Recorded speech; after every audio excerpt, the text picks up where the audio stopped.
Hi you guys, welcome back to Channel Claire. It is currently rainy outside, it's dark here, it's quite late. But I was just sitting here thinking, and I have been thinking for a while about this, and I've heard this term thrown around a little bit in this case that we've been following with Amber and Johnny, and this is related yet not related to the Johnny Depp case. So trying to move on from that, but it is kind of related.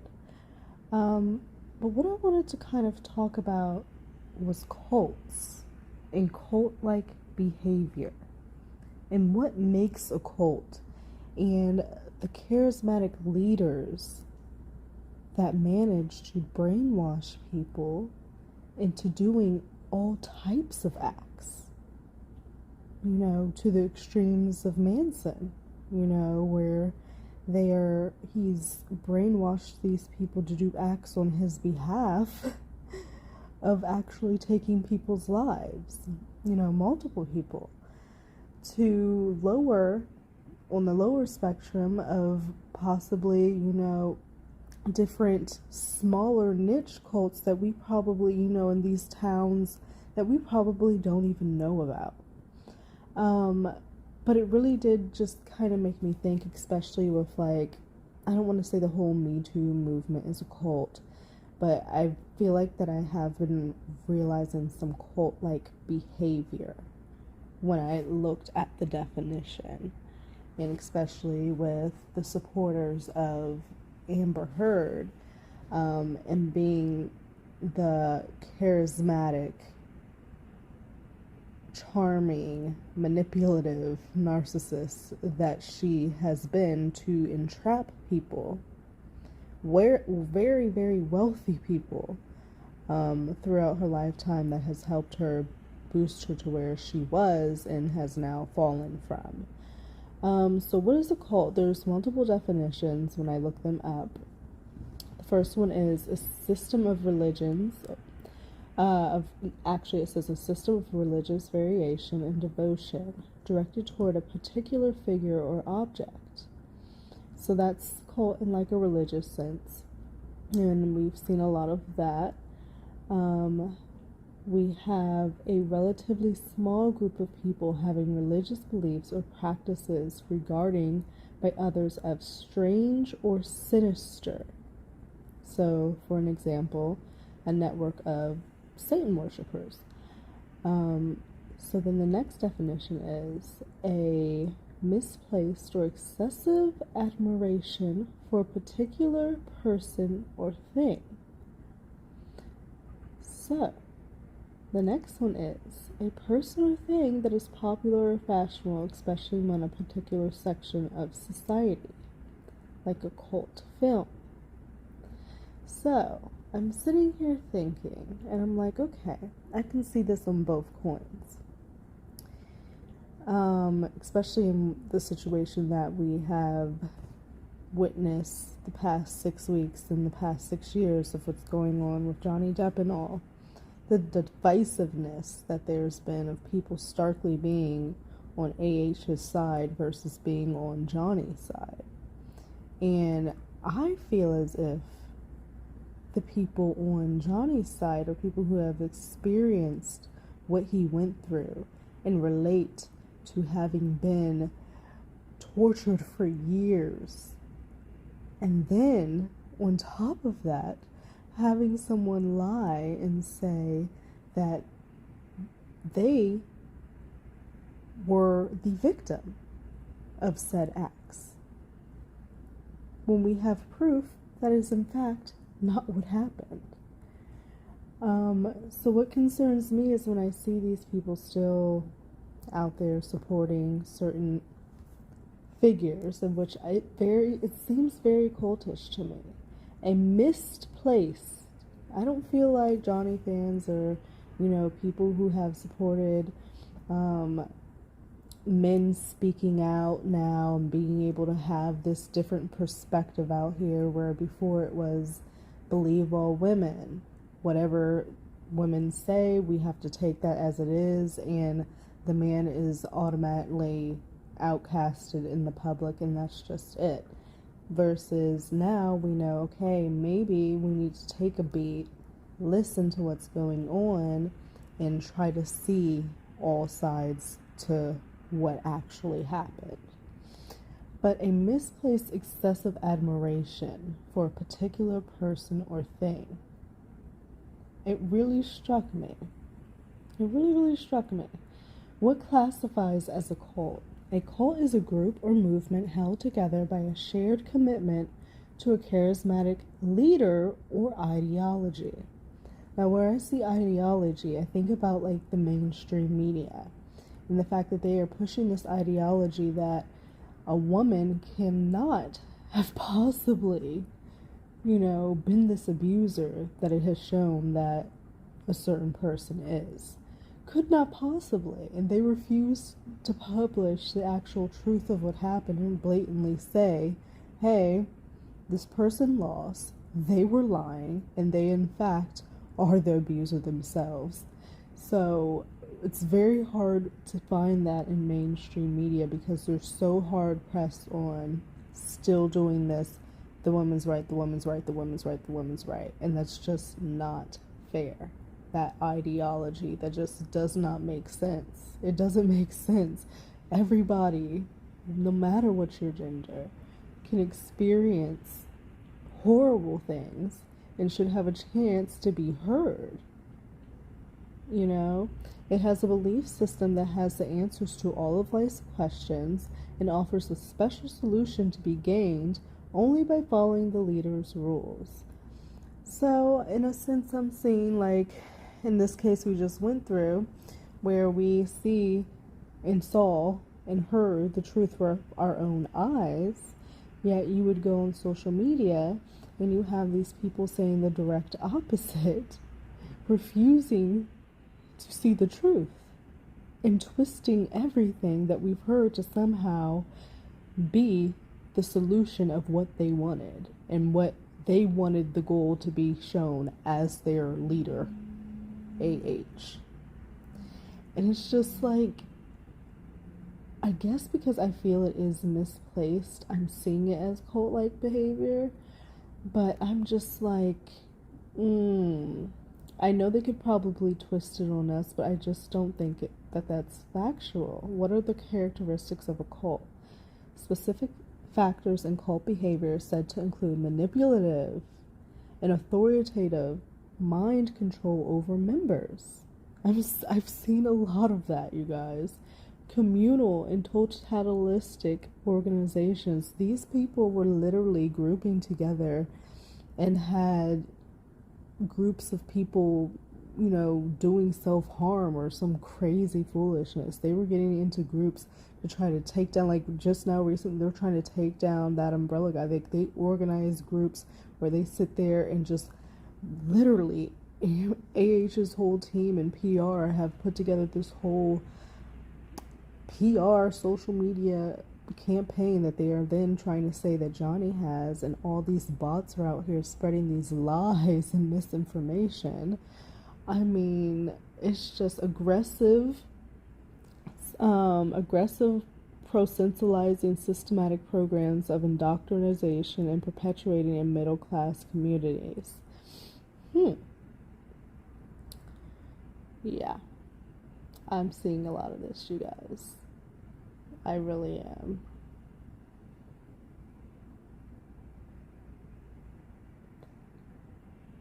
It's concerning. Like, what are some of the biggest cults?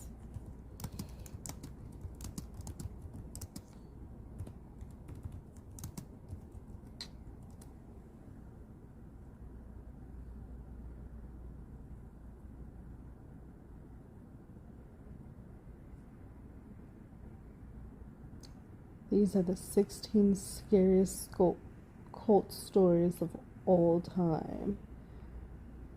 So, what's number 1? NXIVM. So, I've never even heard of NXIVM. NXIVM is back in 1998. In order to be A former member recounted to the New York Times that in order to be admitted to the secret club, she had to give her master a naked photo and other compromising documents that would be used as blackmail if she ever told anyone about the group's existence. Wow. She also told the other part of the initiation process was getting a small tattoo, but instead of a tattoo, the new members were told to undress, and the master branded them each with a sign that included Rainier's initials above their pelvic area. I guess that's their leader. Each woman was instructed to say, "Master, please brand me. It would be an honor." Wow. And that's what I'm saying. Like, it just amazes me, the human mind and the mind frame one would have to be in to be entrapped into this situation where this normal, well, obviously not normal person, where this person is able to literally change their lives and have them believing any word that they say out of their mouths, even if it makes completely no sense, even if it's something completely outrageous. This guy had women turning over naked photos and compromising documents and stuff that they could use as blackmail should they decide they wanted to go anywhere. That's scary. That is hella scary. It says here victims were as young as 15 years old. Rainier was sentenced to life in prison. Wow. That is terrifying.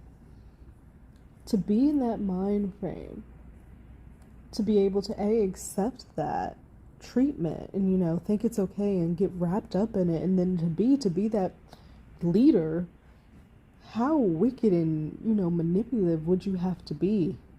I'm just trying to understand.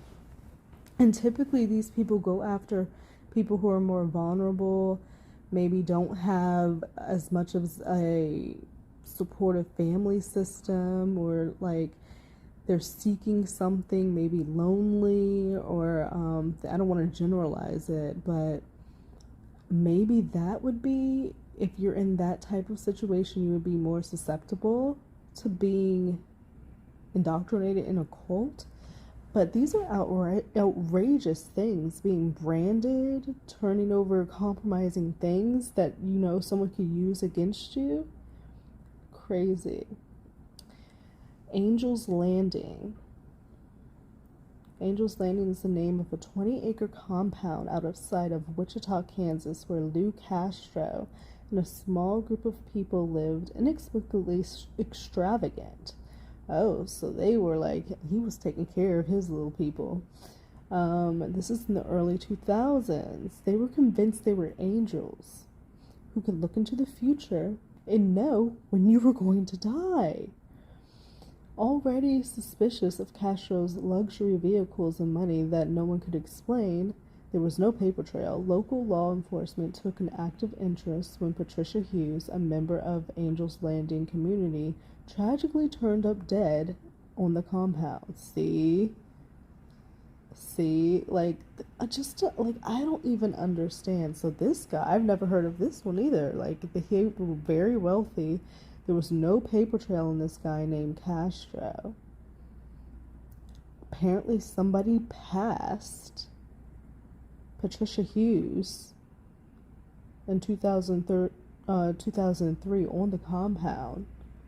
That's interesting. I might want to look into that a little bit more, but it kind of reminds me of, like, I fully believe the whole Lori Vallow, Chad, Daybell, like, he definitely had, like, a cult, like, sense against him, like, to be able to somehow, I guess Lori was already off as it was. She was already into that type of stuff, but then meeting Chad, like, it was just like a boom.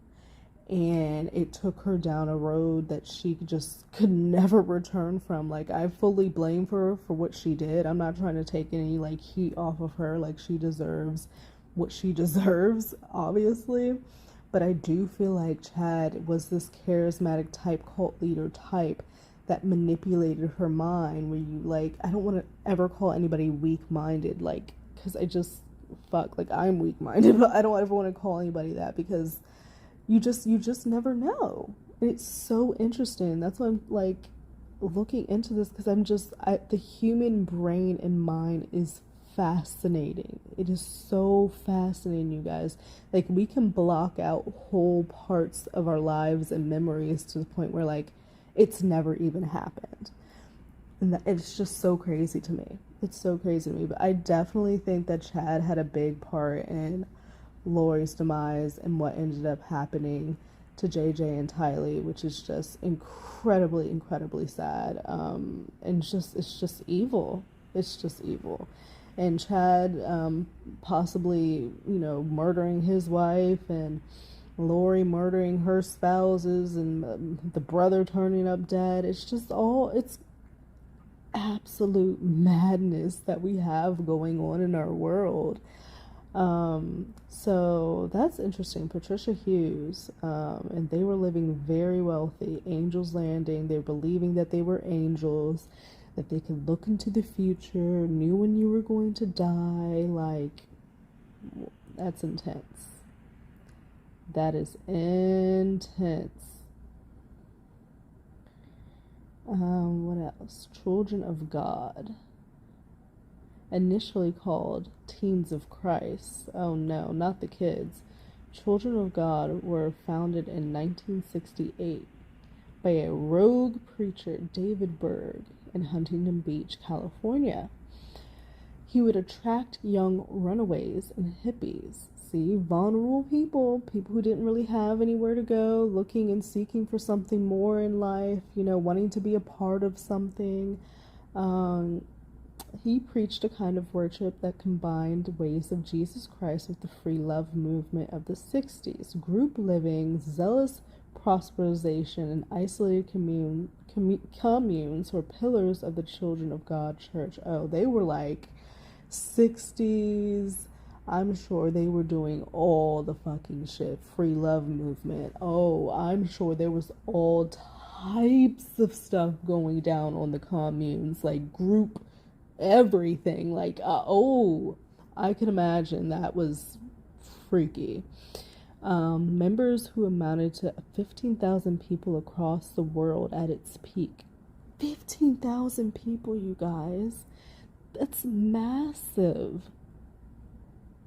That this guy has managed to like these mega churches and stuff like that, where you see, like, I used to go to church. Like, I grew up in the church.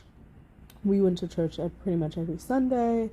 But then, you start noticing these churches, like, buying a whole bunch of property. Oh, we're moving to a new building. Oh, we're getting all these screens. We're doing all this. The preacher's in a fucking Mercedes. Like, all this shit. Like, it starts to get away from what we're actually there for, which is to worship the Lord, And it just, like, I haven't gone to church in I don't know how long. Because it's like, I feel like I can worship in my own way, and anywhere you go, you can worship, and it can be a church. Like, it just, yeah. So, this whole massive following, so then, like, are churches called? Like, they don't even have to pay taxes or anything. Like, I don't know. And forgive me, guys. I'm just, like, delving into this and, like, thinking about it and whatnot. Just because I do like stuff like this. See, I knew it. I fucking knew it. I knew this was going to come. In the late 1970s, COG, which is, I guess, Children of God, became notorious for the sexual practices that one of Berg's own daughters described as religious prostitution. Berg coined the terms flirty fishing. Ew. A sexual practice in which women would allegedly have sex with men to bring them into the cult. Wow. See? That's crazy, but that reminds me of Miss A.H. using her prowess and using whatever she could and, like, stalking and trying to learn what they like and everything to try to entrap Mr. Johnny. Oh, so apparently Joaquin Phoenix and Rose McGowan both grew up within Children of the Corn. Children of the Corn. Ah! Children of God communes. I'm done. I said Children of the Corn. That's fucking hilarious. Church of the Lamb of God. Ooh, he looks scary. This one's in Mexico.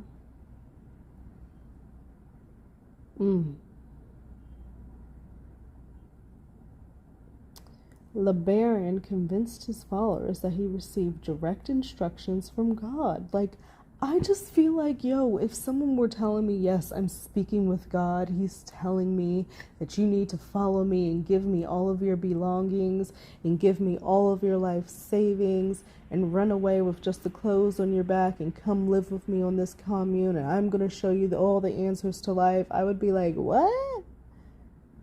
But like, I'm just trying to understand it. I'm just really trying to understand just the psychological aspect of how you get there and how manipulative of a person you would have to be to convince so many people to follow you to these heights and stakes that these people are doing. So he was telling people he was receiving instructions from God, which included using an abandoned Mormon doctrine, blood anointment. Oh God. That allows the killing of sinners to cleanse them of evil. Oh Lord. See, like, it's insane. So LeBaron had 51 children with 13 different wives and over 2 decades amassed hundreds of followers. 51 children, 13 whoa. Wow. So he's amassed all these followers, right, who then apparently, on his behalf, go kill more than 20 people on his orders. He was arrested in 1979 and handed over to the FBI. Wow. That's crazy. Apparently he had a hit list that he left behind, and those were apparently his traitors that he wanted to go after. Sick. Absolutely sick. And he looks kind of scary. Oh my goodness. And then, of course, the famous Manson family. They put them at number 5. Interesting. This is wow. So he started back in 1967. So I guess maybe that was around the free love movement as well, like the other cult. So he became very obsessed with the Beatles song Helter Skelter. Like, I've heard that before. He believed that there was going to be a race war that would usher in the apocalypse. People are really obsessed with the end of the world. I think about it sometimes, but when I do think about it, it is not a very, that's a scary, scary thought.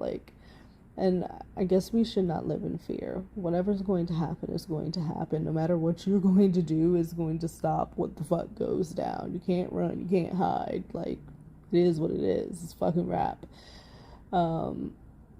And no cult leader needs to convince these people that they can be saved. You be saved by being like a good person. Like, shit. Like, I don't even know what the fuck goes down or what happens, but like, just be a good person in life and like, shit hopefully will go well. And in 1969, so he started his cult in 67.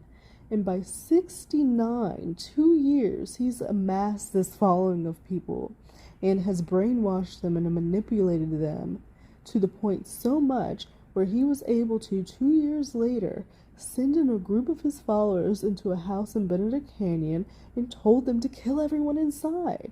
The victims included Sharon Tate, then married to Roman Polanski, and celebrity hairdresser Jay Sebring.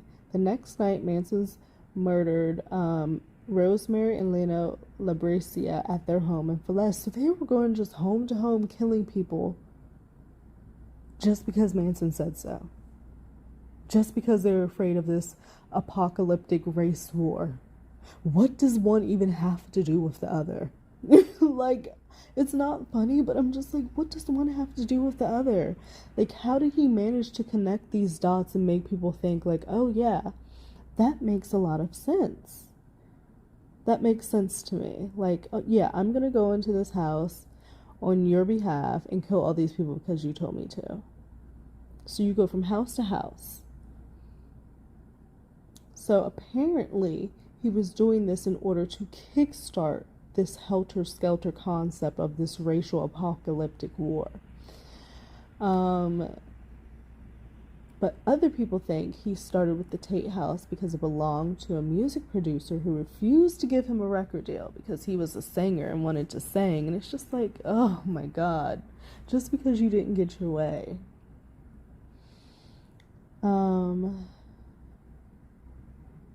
Others claim that the murders were the Manson's family attempt to copycat murders designed to get their friend out of jail. No, that can't be it. So, like, Manson, I feel like he just died recently. But yeah, apparently those are the top 5 cults in the US, in Mexico right now. Top 5. And I'm very surprised that Manson is number 5 because I think that was very brutal. Very, very brutal. People's Temple.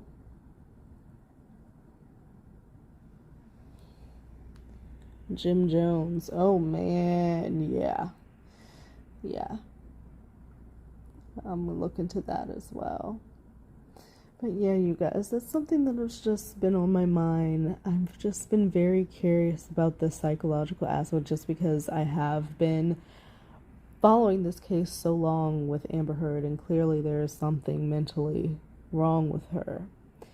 And it's interesting that while we feel like as sane people, we see it so clearly that she's wrong. We see it so clearly that she's lying. We're seeing so clearly that something is not right.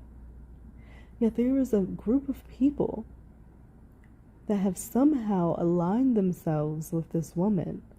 And no matter what she says, what she does, as horrible, as toxic, as disrespectful, and just flat out lying as it is, proven,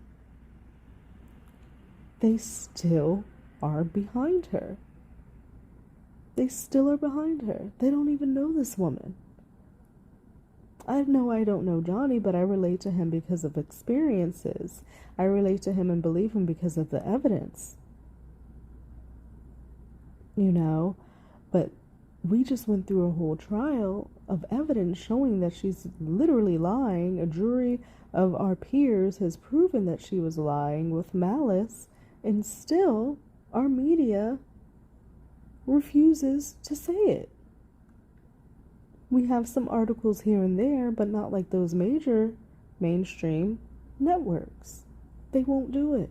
And it is the wildest and insane thing to watch this one woman be able to manipulate, charm, and do whatever other talents that she has so that she's been able to manage to stay up here and lie to the world.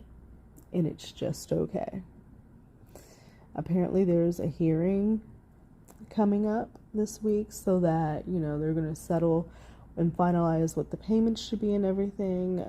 Johnny should literally not give anybody a break for anything. He is owed every fucking cent. Every fucking cent.